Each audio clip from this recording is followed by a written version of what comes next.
야곱이 이집트에 곡식이 있다는 이야기를 듣고 자기 아들들에게 말했습니다. 왜 가만히 앉아서 서로 얼굴만 쳐다보고 있느냐? 듣자 하니 이집트에는 곡식이 있다고 한다. 이집트로 내려가서 먹을 곡식을 좀 사오너라. 그래야 먹고 살 수 있지 않겠느냐? 그리하여 요셉의 형 10명이 곡식을 사려고 이집트로 내려갔습니다. 하지만 야곱은 요셉의 동생 베냐민은 형들과 함께 보내지 않았습니다. 야곱은 베냐민에게 좋지 않은 일이 일어날까봐 두려워했습니다. 가나안 땅에도 가뭄이 들었기 때문에 이스라엘이라고도 부르는 야곱의 아들들은 곡식을 사기 위해 다른 많은 사람들과 함께 이집트로 내려갔습니다. 그때 요셉은 이집트의 총리였습니다. 요셉은 곡식을 사러 오는 사람들에게 곡식을 팔고 있었습니다. 요셉의 형들도 요셉에게 왔습니다. 요셉의 형들은 땅에 엎드려 요셉에게 절했습니다. 요셉은 그들을 보자마자 그들이 자기의 형들이라는 것을 알았습니다. 그러나 요셉은 모르는 채 하였습니다. 요셉이 쌀쌀한 말투로 물어보았습니다. 너희들은 어디에서 왔느냐? 형들이 대답했습니다. 우리는 가나안 땅에서 먹을 것을 사려고 왔습니다. 요셉은 그들이 자기 형들이라는 것을 알았지만 그들은 요셉을 알아보지 못했습니다. 요셉은 형들이 자기에게 절하는 꿈을 꾼 것이 생각났습니다. 요셉이 형들에게 말했습니다. 너희들은 정탐꾼이다. 너희들은 이 나라의 약점을 알아내려고 왔다. 그러자 요셉의 형들이 요셉에게 말했습니다. 내 주여, 그렇지 않습니다. 당신의 종인 우리는 먹을 것을 사러 왔을 뿐입니다. 우리는 모두 한 아버지의 아들입니다. 우리는 정탐꾼이 아닙니다. 우리는 정직한 사람입니다. 그러자 요셉이 그들에게 말했습니다. 아니다. 너희들은 이 나라의 약점을 알아내려고 왔다. 그들이 말했습니다. 우리는 12형제 중 10명입니다. 우리는 한 아버지의 아들입니다. 우리는 가나안 땅에 살고 있습니다. 우리의 막내 동생은 지금 그곳에 우리 아버지와 함께 있습니다. 그리고 우리의 다른 동생은 없어졌습니다. 요셉이 그들에게 말했습니다. 내 말이 틀림없다. 너희는 정탐꾼이다. 그러나 너희들 말이 거짓말이 아니라는 것을 증명할 기회를 주겠다. 살아계신 파라오께 맹세하지만 너희의 막내 동생이 여기에 오기 전까지 너희는 이곳을 떠나지 못한다.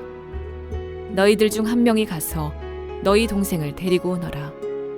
나머지는 여기 감옥에 갇혀 있어야 한다. 너희의 말이 옳은지 두고 봐야겠다. 만약 너희가 거짓말을 하는 것이라면 살아계신 파라오를 두고 맹세하지만 너희는 정탐꾼이다. 그리고 나서 요셉은 그들 모두를 3일 동안 감옥에 넣어두었습니다. 가슴에 손을 얹고 믿음을 고백하고 하나님께서 오늘 저희들에게 주시는 말씀 듣도록 하겠습니다. 제가 먼저 고백하겠습니다. 하나님은 나를 사랑하십니다. 나는 그 사랑 안에 있습니다. 하나님 오늘 나에게 말씀하실 것입니다. 그 말씀에 능력이 있습니다. 그 말씀에 생명이 있습니다. 나의 마음을 하나님께 열겠습니다. 나의 생각을 예수님께 집중하겠습니다. 들은 만큼 변합니다. 들은 만큼 행복해집니다. 우리가 지난주에 요셉이 이집트의 총리가 되었다라고 하는 이야기를 보았는데 총리가 되기 전에 요셉의 삶을 돌아보면 야곱의 이런 표현이 바울의 이런 표현이 생각이 납니다. 고린도에 보냈던 편지 가운데 등장하는 표현인데요. 사방에서 우겨쌈을 당했다라고 하는 표현입니다. 사방에서 압박을 당했다. 그것도 도망갈 틈이 없다. 이런 뜻이겠죠. 사랑받는 아들 요셉이 형들의 미움을 받고 노예로 팔려오고 또 성폭행범으로 몰려서 죄수로 추락을 하던 과정을 보면 참 불행도 이런 불행이 없고 또 추락도 이런 끝이 없는 추락이 없어 보입니다. 짐승처럼 묶여서 아마 이집트 땅으로 끌려갔을 텐데 형들의 이름을 목놓아 부르면서 도움을 요청을 했을 텐데도 불구하고 잔악한 형들은 요셉을 향해 그 마음을 돌리지 않았습니다. 그런데 노예로서 살아가고 있는 요셉의 모습이나 또 죄수로 살아가고 있던 요셉의 모습을 설명하는 성경 구절 가운데 이런 표현들이 등장을 합니다. 하나님께서 요셉과 함께 하셨다. 그래서 요셉을 형통하게 하셨다. 하나님께서 요셉과 함께 계셨고 요셉에게 한결같은 사랑을 베풀어 주셨다. 이런 표현들이 등장을 합니다. 그런데 이런 이야기를 들으면 접하면 우리 마음속에 상당히 불쾌하고 이해하지 납득할 수 없는 마음이 생깁니다. 아니, 하나님께서 함께 하셨다면 노예로 팔려가는 것을 막아주셔야 되는 것은 아닌가? 하나님께서 형통케 하신다면 형들이 그를 노예로 팔아버리기 전에 형들의 마음을 바꾸시고 형들이 요셉 앞에 무릎을 꿇고 사과하게 하고 또 개과천선하게 해주셔야 되는 건 아닌가? 하나님께서 한결같은 사랑을 요셉에게 베풀어 주신다면 억울하게 성폭행범의 누명을 쓰는 것을 막으셔야 되는 것은 아닌가? 거룩한 길을 선택한 요셉을 도와주시는 못할만정 이게 완전 뒷북치는 것 같은 상황 아니겠습니까? 노예가 될 때 도와주시지 않고 죄수의 성폭행범으로 누명을 쓸 때 도와주시지 않고 노예가 된 요셉과 하나님께서 함께 하시고 죄수가 된 요셉과 하나님께 하셨다. 이게 과연 무슨 의미가 있을까? 이런 생각이 사실은 우리 안에 생깁니다. 그러나 성경은 어떤 주저함 없이도 노예가 되었던 요셉과 하나님께서 함께 하셨고 죄수로 옥에 갇혀 있는 요셉을 하나님께서 한결같이 사랑하셨다라고 이야기하고 있습니다. 이성적으로 보면 요셉의 삶은 엉망진창입니다. 자신의 잘못으로 이렇게 추락을 거듭하고 있는 것도 아닙니다. 형들의 잔인함 때문에, 악함 때문에 노예로 팔렸고 보디발의 아내의 음란 때문에 감옥에 갇혔고 보디발이 정의롭지 못했기 때문에 누명을 벗을 수 없는 것입니다. 그럼에도 불구하고 하나님께서 요셉과 함께 하셨고 하나님의 한결같은 사랑이 요셉에게 부어졌습니다. 그것을 주목하는 것이 필요하죠. 왜냐하면 이렇게 추락을 거듭하고 있는 요셉의 인생을 육신의 눈으로 보면 요셉이라고 하는 사람은 정말 원한과 미움과 원통함과 분노와 이런 것에 사로잡혀 있는 거친 내면과 쓴뿌리가 가득한 상처로 얼룩져 있는 인생이 될 수밖에 없기 때문입니다. 이렇게 상한 내면을 가지고 있는 사람, 원한과 원수와 그리고 미움과 분노로 가득한 사람은 힘이 주어졌을 때 어떻게 할까요? 그 힘을 통해서 복수하려고 되갚아 주려고 하겠죠. 그러나 그런 성정을 가지고 있는 요셉은 하나님의 치유와 회복과 구원의 특례로 절대로 쓰임받을 수 없습니다. 받은 만큼 돌려주는 요셉은 하나님 앞에 소용이 없습니다. 쓸모가 없다는 얘기예요. 받은 만큼 돌려주지 않을 요셉만이 깨어진 야곱의 가정에 치유의 통로가 될 수 있는 것이고 구원의 통로가 될 수 있는 것이고 회복의 통로가 될 수 있는 것입니다.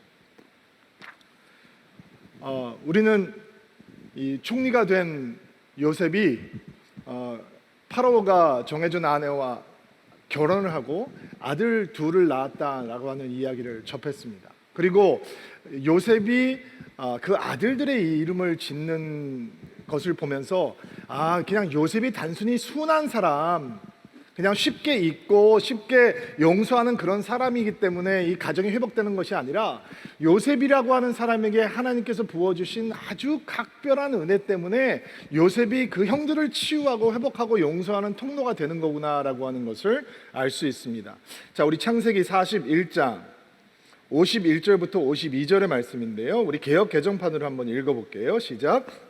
요셉이 그의 장남의 이름을 므낫세라 하였으니 하나님이 내게 모든 고난과 내 아버지의 온 집을 잊어버리게 하셨다 하며, 차남의 이름을 에브라임이라 하였으니 하나님이 나를 내가 수고한 땅에서 번성하게 하셨다 함이더라.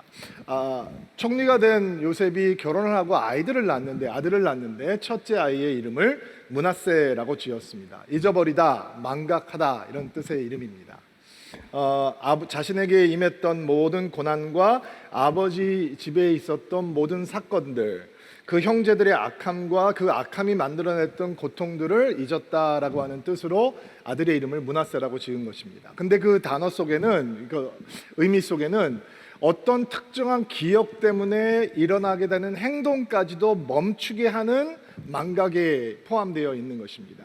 내가 원통함을 당했으면 원통하기 때문에 그 원통함을 되갚고 싶은 마음이 있는 거잖아요. 내 안에 있는 기억 때문에 내가 일정하게 행동하게 된단 말이죠. 그 행동을 멈추게 할 수 있는 망각, 멈추게 하는 잊게함이 바로 므낫세라고 하는 말 속에 포함되어 있는 것입니다. 아버지를 잊어버린 것이 아닙니다. 아버지와 인연을 끊었다는 얘기가 아닙니다. 형들과 인연을 끊어버렸다라고 하는 것이 아니라 그들의 악함과 그 결과들로 인해서 생겼던 그 고통들, 그 고통을 따라서 행동하지 않아도 되게끔 있게 되었다, 이런 뜻이죠.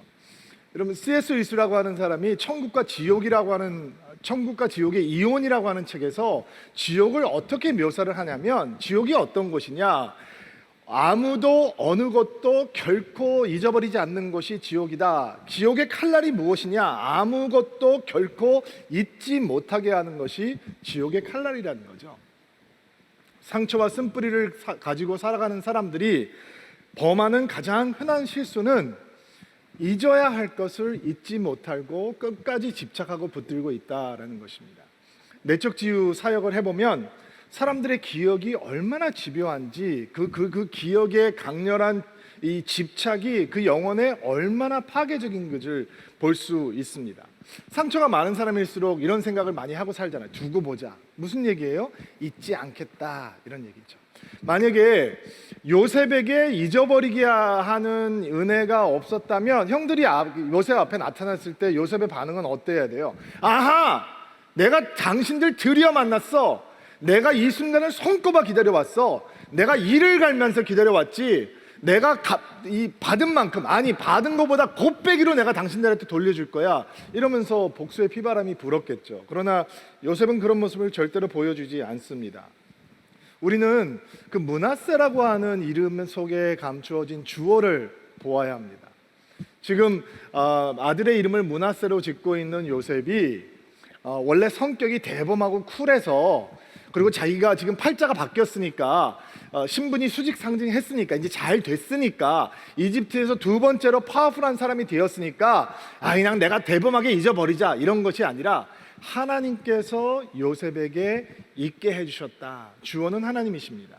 하나님께서 잊어버리게 하는 은혜를 요셉에게 부어주신 것입니다. 요셉이 그 잊어버리게 하시는 하나님의 망각의 은혜를 받고 치유된 것입니다.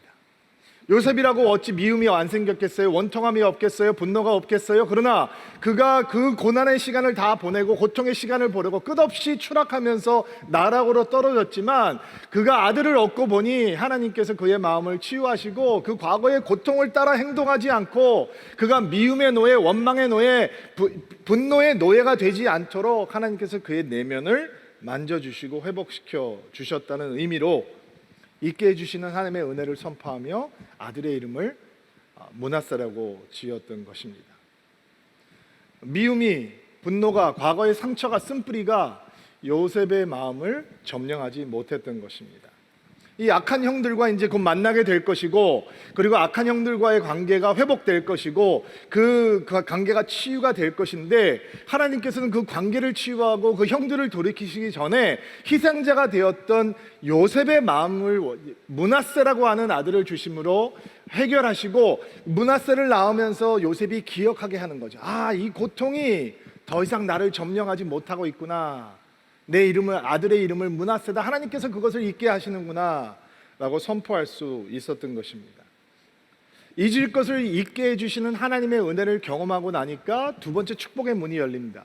차남의 아들의 이름이 뭐라 그랬죠? 둘째 아들의 이름이 에브라임입니다. 에브라임이라고 하는 이름은 번성, 창성하다, 이런 뜻입니다. 두 배로 번성한다라고 하는 뜻을 가지고 있습니다. 하나님께서 주시는 거룩한 망각의 은혜를 경험하고 나니 창성의 문, 번성의 문이 열리게 되는 것이죠. 잊을 것을 제대로 잊지 못하면, 흘려보내지 못하면 하나님의 번성의 문은 절대로 열리지 않습니다. 보지 못합니다. 번성의 문이 열려도 그것이 자기 자신만을 향한 축복이라고 착각합니다. 번성에는 사명이 포함되어 있는 거거든요. 총리 자체가, 그 자리 자체가 번성이 아니라 총리가 됐기 때문에 감당할 수 있는 사명의 완수. 야곱의 집이 구원을 받고 깨어졌던 가정이 회복되고 치유되고, 그리고 아브라함과 이삭과 야곱에게 주셨던 그 약속의 말씀, 그 약속의 말씀은 뭐예요? 내가 너에게 복을 주리라, 너의 이름을 창대케 하리라, 땅에 있는 모든 사람들이 너로 말미암아 복을 받을 것이다, 내가 복이 될 것이다 라고 하는 그 말씀이 이루어지는 것이 참된 창성이잖아요. 그리고 요셉은 총리가 된 다음에 총리 자체로서의 번성을 이루는 것이 아니라 총리가 되었기 때문에 그 사명이 완수되고 끝나면서 하나님의 참된 번성의 중심에 서게 되는 것입니다. 오늘 온라인으로 예배하는 한 분 한 분들을 예수님의 이름으로 축복합니다. 먼저 여러분들에게 잊을 것을 잊게 하시는, 뒤로 할 것을 뒤로 하게 하시는 하나님의 특별한 망각의 은혜가 임할 수 있게 되기를 주님의 이름으로 축원합니다. 상처가 머물지 못하는 인생, 쓴뿌리가 자라지 못하는 인생이 되기를 축복합니다. 우리 가운데 혹시 어떤 분들은 목사님 제가 그동안 당한 게 너무 얼마나 많은데 억울해서 절대로 잊지 못합니다 라고 하는 생각이 쑥 쏟아오르는 분이 있을 수 있지만, 그러나 잊을 것을 잊지 않으면 상하는 것은 우리 자신의 내면입니다. 바로 나입니다. 하나님께서 우리에게 잊게 하시는 은혜를 베풀어 주실 때 창성의 문이 열리게 되는 것입니다. 또 주님의 이름으로 여러분을 축복합니다. 잊게 하시는 하나님의 은혜를 체험하고 하나님께서 열어주시는 창성의 문, 번성의 문이 여러분 앞에 열리게 되기를 주의 이름으로 축복합니다. 나만 잘 되는 것이 아니라 나를 통해서 하나님의 복이 흘러가는 은혜가 있게 되기를 바랍니다. 나만 복을 쌓아놓는 저수지 같은 인생이 아니라 나를 통해서 하나님의 사랑과 은총과 그리고 축복이 흘러가게 되는 수로 같은 인생이 되기를 바랍니다. 모든 사람들이 우리를 만났을 때 하나님의 복을 체험하는 복의 근원 같은 인생이 되기를 예수님의 이름으로 축복합니다. 자, 그러면 지금 그동안 고생하고 고통을 받았던 요셉이 총리가 되고 하나님께서 그 아픈 기억들을 잊게 하시고 창성의 문을 번성의 문을 열어주셨잖아요. 그러면 요셉은 이제 치유와 회복의 통로가 될 수 있는 거죠. 구원의 통로가 될 수 있는 것입니다. 그러려면 형들과 만나야 되거든요. 지금 요셉은 이집트에서 살아가고 있고 형들은 가나안 땅에서 살아가고 있는데 이 둘들이 만나야 진정한 하나님의 회복과 치유를 경험하게 되는 거니까, 그럼 이 두 사람들을 두 파티를 어떻게 만나게 할 것이냐? 7년 동안 이어질 대흉년을 통해서 하나님께서 이렇게 헤어져 있던 형제들이 다시 만나게 하십니다. 자, 1절과 2절 말씀을 볼 텐데요. 지금 7년 동안 대흉년이 이어지고 있는데 우리가 보게 되는 42장 말씀은 흉년의 한 2년 차 정도 됐을 때 일어나는 일들입니다. 자, 1절부터 2절 말씀 같이 한 목소리로 읽어볼게요. 시작. 야곱이 이집트에 곡식이 있다는 이야기를 듣고 자기 아들들에게 말했습니다. 왜 가만히 앉아서 서로 얼굴만 쳐다보고 있느냐? 듣자 하니 이집트에는 곡식이 있다고 한다. 먹을 곡식을 좀 사오너라. 그래야 먹고 살 수 있지 않겠느냐. 야곱이 아들들에게 이집트에 가서 식량을 이제 곡식을 구해오라라고 요구하는 장면인데요. 나이가 많이 들은 야곱은 이집트에 식량이 있다라고 하는 걸 이렇게 잘 알고 있는데 왜 젊은 아들들은 10명의 아들들은 전혀 이집트에 내려갈 생각을 하지 않고 있었을까요? 혹시 이집트라고 하는 명칭이 떠오르면 그들 마음속에 일어났던 기억 때문은 아니었을까 추측을 해봅니다. 이집트 하면 형들에게는 누가 생각이 나겠어요? 자기들이 팔아버린 요셉이 생각날 수 있지 않겠습니까? 지금 형들은 요셉이 어떻게 사는지 전혀 궁금하지 않거든요. 그리고 자기네들 아무도 요셉의 이름을 언급하지 않으면서 그냥 과거의 기억서에 꽁꽁 숨겨놓고 아무 일도 일어나지 않았던 것처럼 그렇게 살아가고 있거든요. 그리고 아버지는 요셉이 짐승들에게 죽임을 당했다라고 생각하면서 베냐민만 끔찍하게 아끼면서 살아가고 있는 상황이거든요. 그런데 아버지가 이집트에 가서 식량을 구하오라라고 할 때까지 형들은 고통스러운데도 불구하고 이집트에 내려갈 생각을 하지 않고 있었습니다. 그리고 아버지의 요청에 의해서 10명의 형들이 이제 짐을 싸서 가축들을 데리고 이집트로 내려가게 됩니다. 베냐민을 특별히 아꼈던 라헬의 마지막 남은 아들이니까 야곱은 베냐민을 따라 보내지 않았습니다. 보통 사람들이 베냐민이 굉장히 어렸을 거라고 생각하는데 이집트에 들어갈 때 베냐민에게 10명의 아들이 있거든요. 그 중에 일부는 이집트에 가서 낳았다라고 추측을 하더라도 결코 젊은 나이가 많이 어린 나이가 아닌데도 불구하고 베냐민을 끝까지 붙들고 있었던 건 야곱에게 임했던 충격과 아픔이 얼마나 컸던지를 우리가 엿볼 수 있는 장면이겠죠. 그러면 식량을 구하러 들어가는 야곱의 10아들이 어떻게 요셉을 만나게 될 것인가? 들어가자마자 요셉을 만나게 되거든요. 6절과 7절 말씀 보세요. 같이 한번 읽어보겠습니다. 시작. 그때 요셉은 이집트의 총리였습니다. 요셉은 곡식을 사러 오는 사람들에게 곡식을 팔고 있었습니다. 요셉의 형들도 요셉에게 왔습니다. 요셉의 형들은 땅에 엎드려 요셉에게 절했습니다. 요셉은 그들을 보자마자 그들이 자기 형들이라는 것을 알았습니다. 그러나 요셉은 모르는 채 하였습니다. 요셉이 쌀쌀한 말투로 물었습니다. 너희들은 어디서 왔느냐? 형들이 대답했습니다. 우리는 가나안 땅에서 먹을 것을 사려고 왔습니다. 우연도 이런 우연이 어디 있겠어요? 이집트가 조그만 나라도 아니고 굉장히 큰 나라이고, 그리고 지금 기근이 들어서 사방에서 이방인들이 이집트로 들어와서 지금 식량을 구하고 있는데, 어떻게 이집트에서 가장 높은 총리가 매일매일 식량을 자기가 직접 하는 것도 아닐 테고 어떻게 형들이 들어온 현장에 딱 기다리고 있을 수 있었을까? 우연도 이런 기가 막힌 우연이 어디 있나. 그리고 만나자마자 이 요셉의 형들이 요셉에게 엎드려서 절을 하거든요. 그리고 성경은 요셉이 형들이 자기한테 절을 하는 것을 보고 그가 꾸었던 꿈을 생각했다라고 얘기를 합니다. 어떻게 이렇게 기가 막히게 만날 수 있었을까?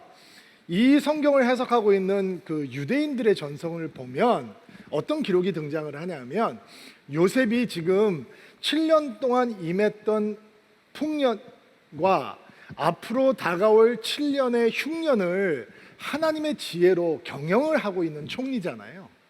엄청나게 지혜로운 하나님의 믿음의 사람인데, 그가 총리가 된 다음에 이런 법령을 발효하게 됩니다.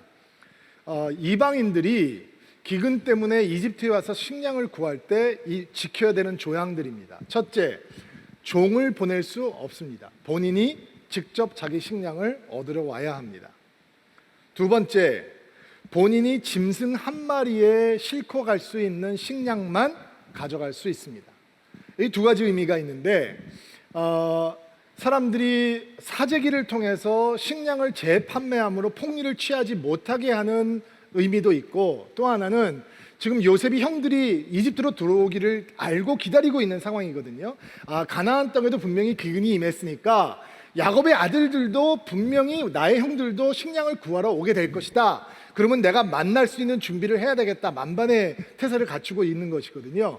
그러니까 자기가 먹을 수 있는 양 한 마리의 짐승에 실을 수 있는 양만 가지고 있을 테니까 자꾸 왔다 갔다 해야 되는 거죠. 그러면 형들을 만날 수 있는 가능성이 더 많아질 테니까 그렇게 대비하고 기다리고 있는 거예요. 그리고 세 번째 조항은 뭐냐면, 이 두 번째 조항을 어길 시에는 한 마리 짐승에만 실을 수 있는 양만 가지고 간다라고 하는 조항을 어길 시에는 사형에 처한다라고 하는 법령을 내리게 됩니다.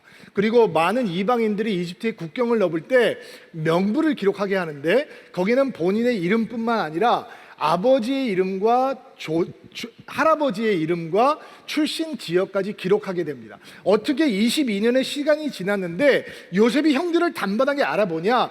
그리워서 그랬을 수도 있다라고 생각할 수도 있지만, 지금 총리 대신인 요셉의 앞에는 누구누구 이삭의 아들, 이삭의 손자, 야곱의 아들, 가나안 출신, 이런 명부가 있었기 때문에 자기 앞에 나타난 형들의 모습을 보면서 나의 형이구나 라고 단번에 알 수 있었다는 것입니다. 그렇다면 그렇게 은혜를 입은 요셉이라면 형들이 앞에 나타났을 때 형님들 보고 싶었어요. 22년 만이네요. 너무 반가워요. 왜 자기 자신의 정체를 단번에 밝히고 화해하고 용서하지 않는가? 왜냐하면 회복과 치유가 임하기 전에 먼저 선행돼야 되는 것이 있기 때문입니다. 형들의 악함이 먼저 드러나야 합니다. 그들의 과거의 죄가 드러나고 그 완악함을 향해서 애통한 마음을 갖고 회개하는 돌이킨 마음이 없다면 진정한 용서와 회복은 불가능하기 때문입니다. 여러분, 위조 지폐라는 게 있잖아요. 위조 용서, 위조 화해가 있습니다.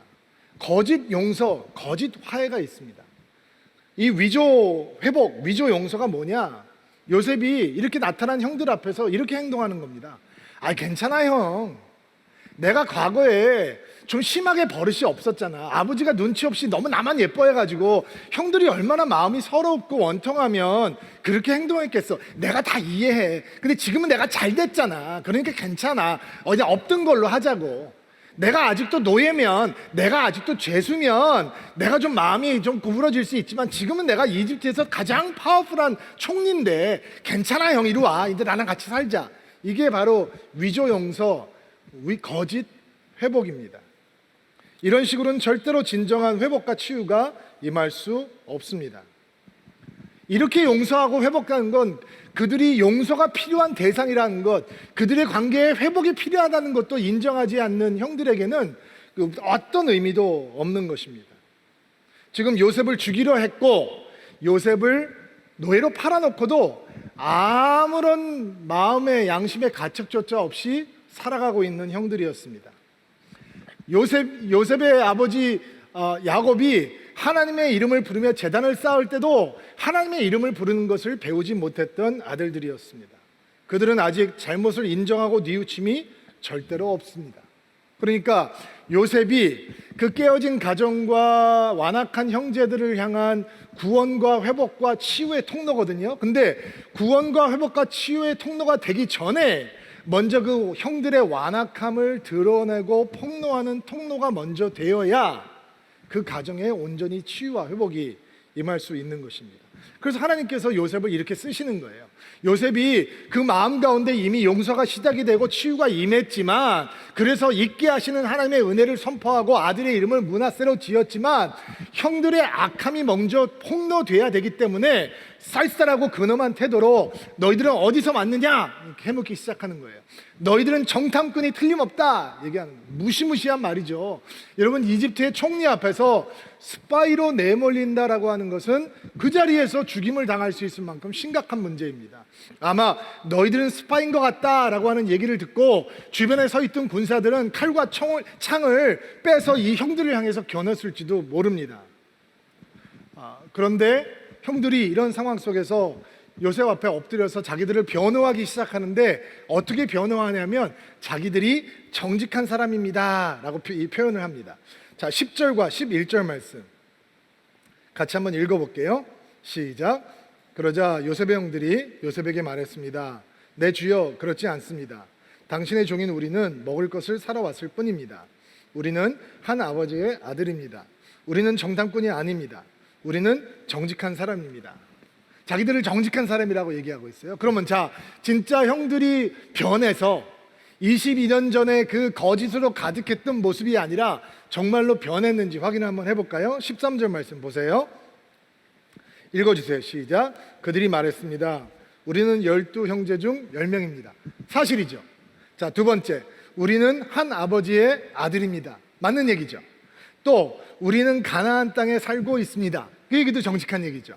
또 우리의 막내 동생은 지금 그곳에 우리의 아버지와 함께 있습니다. 그것도 정직한 얘기예요. 근데 결정적인 얘기 마지막, 그리고 우리의 다른 동생은 없어졌습니다.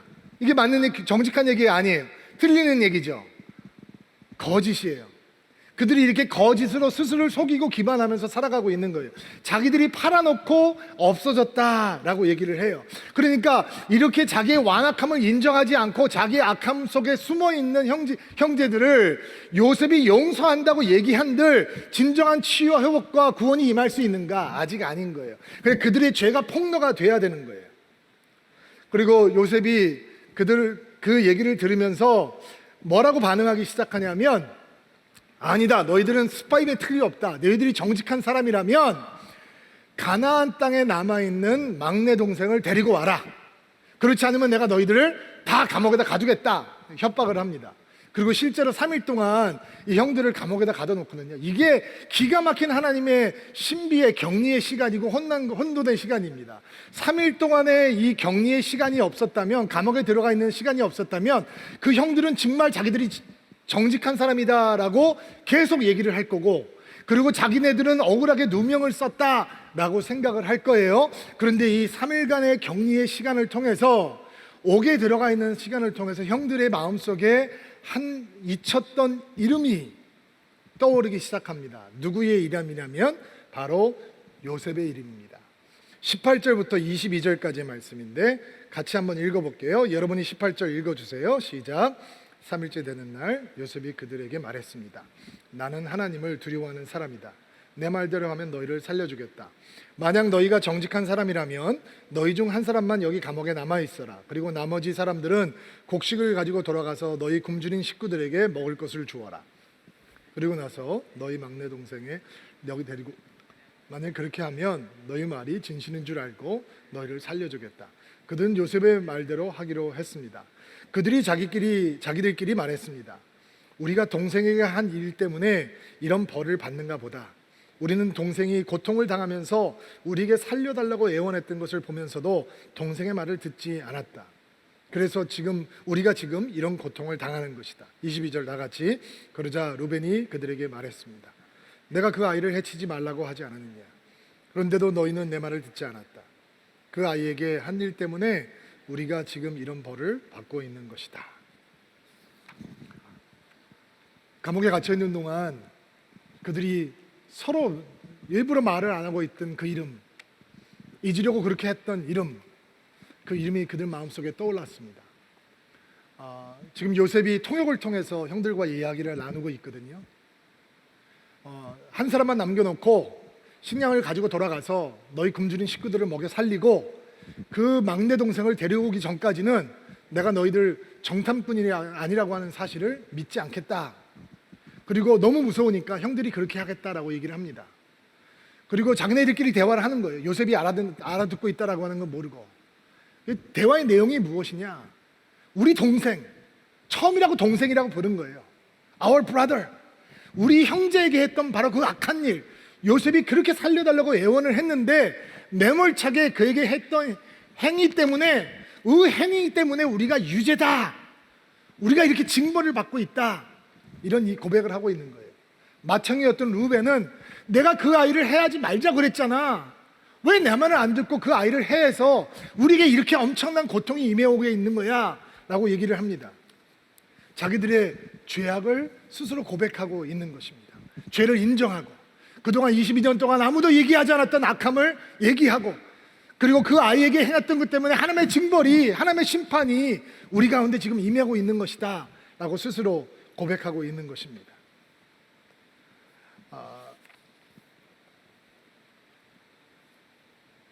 형들이 이렇게 고백을 하고 있는, 자기의 죄를 인정하고 있는 모습을 보면서 요셉이 다 알아들으니까 감정을 주체하지 못하고 바깥에 가서 혼자서 통곡을 합니다. 그냥 우는 것이 아닙니다. 너무 감정이 복받쳐서 눈물을 흘리기 시작합니다. 이미 치유와 회복과 용서의 역사가 요셉 안에서는 시작이 됐기 때문에 그 형들의 완악함이 드러나고, 그 형들이 그 완악함들 때문에 두려움에 떨고 괴로워하고 회개하고 마음을 애통해하는 것을 보면서 그가 눈물을 흘리는 것입니다. 그리고 형들을 풀어주거든요. 돈도 돌려줍니다. 식량 이 자루의 입구에다가 돈을 다 돌려줘요. 형들이 고향을 향해서 돌아가면서 하룻길을 가다가 밤에 머문 곳에서 식량 주머니를 여는데 거기 돈이 다 들어있단 말이에요. 지금 스파이를 몰려서 두려운 마음을 가지고 떠나왔는데 이제 도둑으로 몰릴 판이 된 거예요. 형들의 마음이 더 큰 두려움에 사로잡힙니다. 그들이 뭐라고 얘기를 하는지 27절, 28절 말씀 한번 볼게요. 27절, 28절 말씀 같이 읽어봅시다. 시작. 나귀에게 먹이를 주려고 자루를 열었더니 자루 안에 돈이 있는 것이 보였습니다. 그 사람이 다른 형제들에게 말했습니다. 곡식을 사려고 낸 돈이 여기 자루에 그대로 있다. 형들은 매우 놀라면서 자기들끼리 하나님께서 우리에게 어떻게 하시려고 이런 일을 하셨는가 하고 말했습니다. 요셉의 10명의 형이 처음으로 하나님을 언급하는 장면입니다. 아버지가 은혜를 체험하고 하나님 앞에 재단을 쌓을 때도 하나님의 이름을 부르지 않았던 사람들입니다. 그런데 하나님께서 요셉을 통해서 자신들의 안에 깊이 숨겨두었던 죄악을 폭로하기 시작하고 그 죄가 죄였다라고 하는 것을 이야기하고 마음을 괴로워하면서 하나님 앞에 회개하는 마음을 갖자. 그리고 이제 그들은 하나님의 이름을 언급하기 시작하는 것입니다. 이게 하나님의 역사입니다. 죄가 드러나지 않으면 하나님의 이름을 부르지 못합니다. 돈이 거기 안에 들어가 있는 거 보고 야 이거 우리한테 이게 횡재가 됐네 이렇게 생각하는 것이 아니라 도대체 하나님께서 어떻게 하시려고 우리에게 이런 사건, 이런 일이 벌어지게 하시는 건가? 이게 무슨 얘기냐? 죄를 토로하고 나니까 하나님이 보이기 시작하는 거예요. 하나님 사건 가운데 우리가 들어와 있구나. 처음으로 하나님의 이름을 제대로 부르기 시작하는 거예요. 하나님께서 왜 요셉을 통해서 단번에 형들을 용서할 수 있는데도 불구하고 이렇게 시간을 끌면서 형들의 죄악을 폭로하고 계시느냐? 죄악 속에서 괴로워 본 사람만이 내가 하나님이 필요한 존재라는 것을 깨달을 수 있기 때문이죠. 사람들에게 교회가 왜 인기가 없느냐? 여러 가지 이유가 이게 있지만 그 중에 하나는 교회라는 곳이 자꾸 죄를 얘기하기 때문이 아닌가라는 생각을 해보아요. 그렇잖아요. 교회 들어오면 자꾸 죄인이다라고 얘기를 하잖아요. 누가 그 얘기를 듣기 좋겠어요?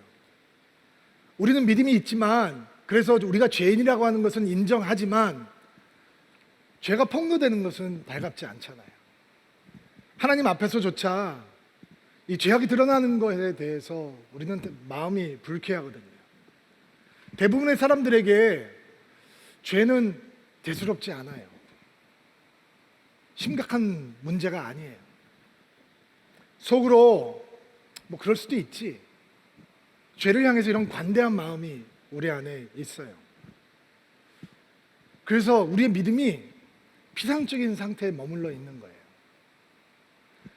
믿음의 깊이는 회개의 깊이와 관계가 있어요. 회개를 멈추는 순간 은혜가 새요. 새 나간단 말이에요. 빵꾸 뚫린, 구멍 뚫린 그릇에 물을 붓는 것하고 똑같아요. 은혜가 임하는 자리에 나와 있는데도 불구하고 회개를 멈춘 믿음은 은혜가 계속 새 나가고 결국은 드라이업해지는 거죠. 죄가 대수롭지 않은 상태가 되니까 회개의 깊이가 없으니까 하나님을 깊게 만나지 못하는 것입니다. 근데 회개가 깊어지면, 회개가 회복되면 은혜가 쌓이기 시작합니다. 회개가 멈추면 웃고 있지만 참된 기쁨의 맛을 느끼지 못합니다. 근데 회개가 열리면, 회개가 깊어지면 하나님은 우리의 죄를 폭로하시는데 회개의 깊이를 경험하면 우리는 거기서 참된 기쁨과 자유를 경험하게 되는 것입니다. 여러분, 하나님을 언급하기 전에 요셉의 형들이 자신들의 죄악 때문에 괴로워하기 시작했다라고 하는 사실을 결코 가볍게 보아서는 안 되는 것입니다. 죄악 때문에 괴로워하지 않는 인생은 구원과 회복과 용서가 주어져도 기뻐할 수 없습니다. 하나님 앞에서 죄가 드러나는 것은 수치가 아닙니다. 은혜입니다. 마귀가 우리의 죄를 드러내는 것은 우리를 죄책감에 묶어두기 위해서 송사하는 것입니다. 하나님께서 용서하신 죄조차 기억해내면서 스스로 괴롭게 하고 눌리게 하는 것이 사단의 역사입니다. 그러나 하나님의 역사는 우리의 죄를 폭로하심으로 우리에게 진짜 용서를 경험하게 하시고 진짜 치유를 경험하게 하시고 진짜 회복을 경험하게 하시고 진짜 자유함과 진짜 기쁨을 경험하기 위해서 그렇게 하시는 것입니다. 드러나는 것이 은혜입니다. 형들이 22년 동안 자신들의 죄를 꽁꽁 놓고 숨겨 놓았을 때 그들은 자유했을까요? 결코 자유하지 못했습니다. 그들은 다 기억하고 있었습니다. 다만 얘기를 안 할 뿐입니다. 그것 때문에 괴로워하고 그것 때문에 눌려 있었습니다. 그러나 하나님께서 그것을 폭로하시자 그들은 그때야 하나님의 이름을 부르기 시작하는 것입니다. 제가 신학교 다닐 때 함께 동역하고 있던 목사님이 한 분 계셨는데 저보다 몇 년 선배님이셨던 목사님이신데 제가 상처가 많은 사람이라 그때 저한테 어떤 이 나쁜 버릇이 있었냐면 끊임없이 다른 사람들과 나를 비교하고 질투하고 시기하고 이런 나쁜 버릇이 제 안에 있었어요. 근데 그 목사님께서 제가 너무 이렇게 닮고 싶은 모습들을 가진 분이셨어요. 설교를 하면 너무 재미있게 유머러스게 잘하고, 제가 그때 청소년 사역을 할 때였는데, 청소년 아이들은 이렇게 지루하면은 설교를 안 들어주잖아요. 근데 그 목사님이 설교하면 막 빵빵 터지는 거, 유머가. 그래서 어떻게 하면 저렇게 할 수 있을까 이런 생각을 갖기도 하고, 늘 저와 그분을 비교하면서 막 내가 초라해지기도 하고 질투하기도 하고 시기하기도 하고, 잘하는 거 보면 막 은근히 셈이 나기도 하고, 이런 마음이 있었어요. 하나님께서 기뻐하시지 않는 마음이죠. 교회에서 수련회를 갔는데, 수련회 가서 이제 전체 기도 모임을 하다가 소그룹으로 흩어져서 기도하는 시간이 주어졌어요. 야고보서에 보면 이런 말씀이 있잖아요. 너희는 서로에게 죄를 고하며, 그 기도 시간, 소그룹 기도 시간이 우리 안에 있는 죄악을, 숨겨진 죄악을 서로에게 고백하면서 죄의 굴레를 벗어버리자라고, 그런 소그룹 기도 시간이었어요.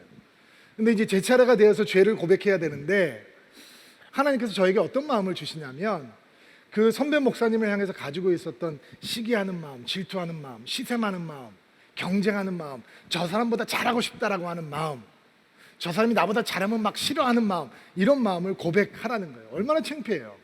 근데 그때 하나님께서 얼마나 강력하게 역사하셨냐면, 내가 이 고백을 하지 않고는 하나님의 임재로부터 벗어나지 못하겠구나라고 하는 확신이 있었어요. 그래서 너무 창피하고 부끄럽지만 제가 눈물을 흘리면서 그 얘기를 고백했어요. 여러분 생각해 보세요. 제가 목회자잖아요. 평생 목회자로 살아야 되는 사람인데, 내가 평생을 살아가면서 누군가 끊임없이 비교하고 질투하고 시기하고 경쟁한다. 그러면 제가 온전한 목회자로서 설 수 있겠어요? 여러분, 저희 교회가 신목사와 제가 동행 목회하는 교회잖아요. 근데 내가 끊임없이 신목사와 경쟁하고 질투하고 시기하고 신목사보다 이기려고 하고 한다면 우리 교회가 온전해질 수 있겠어요? 우리 교회 여러 명의 목사님이 계시잖아요. 근데 그들이 서로 사랑하고 협력하는 대신 시기하고 비교하고 질투하고 서로 이기려고 하면 우리 교회가 어떤 교회가 되겠어요? 그게 무슨 믿음의 공동체가 될 수 있겠어요? 하나님께서 저를 목회자로 세우기 위해서 제 안에서 꺼집어내야 되시는 독이 있었는데, 그 독이 무엇이냐? 남들과 끊임없이 비교하고 질투하고 시기하고 경쟁하고 이런 마음이었던 것들이에요. 내가 꽁꽁 숨겨놨었어요. 내가 다른 사람한테 그걸 보였겠어요? 안 보였겠죠. 아무렇지도 않은 척, 그런 거 전혀 없는 척 행동하지 않았겠습니까? 그런데 하나님께서 그것을 폭로하셨어요. 나를 수치스럽게 하기 위해서 폭로한 것이 아니라, 나를 부끄러움에 빠뜨리려고 폭로하신 것이 아니라, 나에게 진짜 치유를 주시려고, 나에게 진짜 용서를 경험하게 해주시려고, 진짜 기쁨과 진짜 자유함 속에 놓게 하시려고 하나님께서 그것을 폭로하시게 되는 거예요. 그리고 나는 폭로당했을 때 수치스러운 자책감에 빠지는 것이 아니라 하나님의 이름을 새롭게 부르는 경험을 하게 되더라고요. 내가 눈물로 내 죄악을 포기하고 나니까, 제가 여전히 부족함이 많은 사람이지만 한 가지 여러분 앞에서 자신 있게 간증할 수 있는 건, 다른 사람하고 비교하지 않아요. 경쟁하지 않아요. 질투하지 않아요. 시기하지 않아요. 때로는 제가 따라갈 수 없을 만큼 너무 탁월한 분들을 보면 존경하는 마음, 닮고 싶은 마음은 있지만, 뭐 비참한 마음이 든다든지 시기하는 마음이 든다든지 질투하는 마음이 드는 거 전혀 없어요. 이게 어떻게 이런 치유가 일어나느냐? 우리의 죄악을 폭로하시는 하나님 앞에서 그 죄악을 붙들고 괴로워하고 애통하고 회개하고 하나님의 치유하시는 은혜를 붙들고 새롭게 하나님의 이름을 부르는 사람들은 그 죄악에 묶이지 아니하고 풀어주시는, 놓아주시는 하나님의 은혜를 경험할 수 있는 것입니다. 이번 주에 여러분에게 이런 미션을 한번 드려보면 어떨까라는 생각을 해보았습니다. 이번 한 주간 살아가시면서 하나님께서, 성령께서 우리 마음 내면에 있는 어두움들을 폭로해 주실 때, 그것들을 일기장에 기록하는 것처럼 일주일 내내 기억날 때마다 한번 써보면 어떨까? 하나님, 이것을 회개합니다.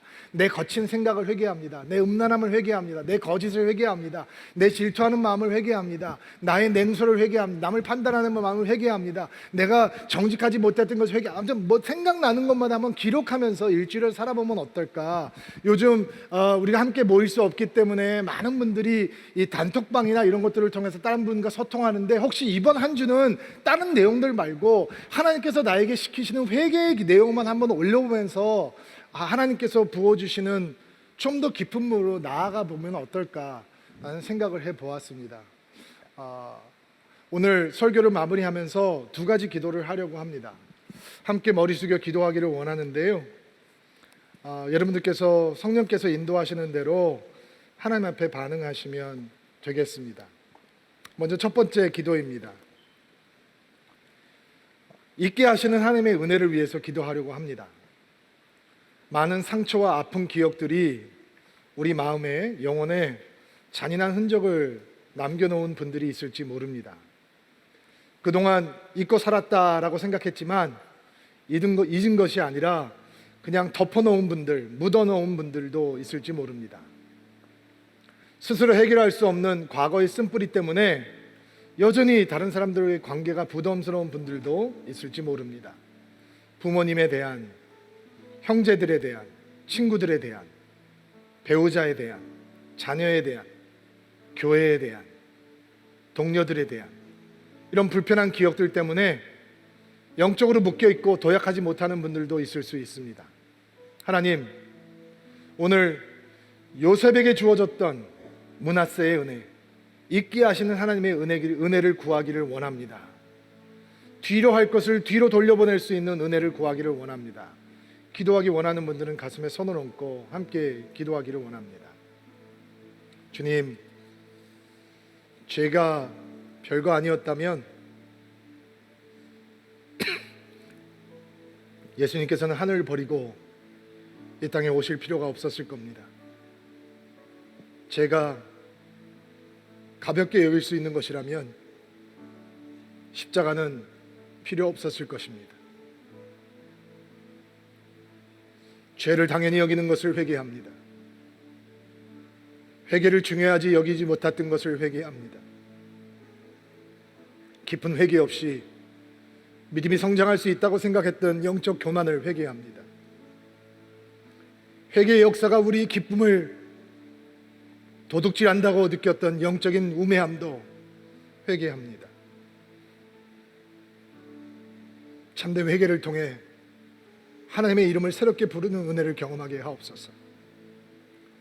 우리의 죄를 폭로하시는 성령의 역사 가운데 진정한 애통함을 경험하게 하시고 깊은 회개를 통해 참된 자유함에 들어가게 하옵소서. 깊은 회개를 통해 믿음의 깊이를 더하게 하옵소서. 깊은 회개를 통해 하나님의 친밀함으로 이루는 성숙에 이르게 하옵소서. 이번 한 주간 주님의 이름을 부르며 동행하기를 소망합니다.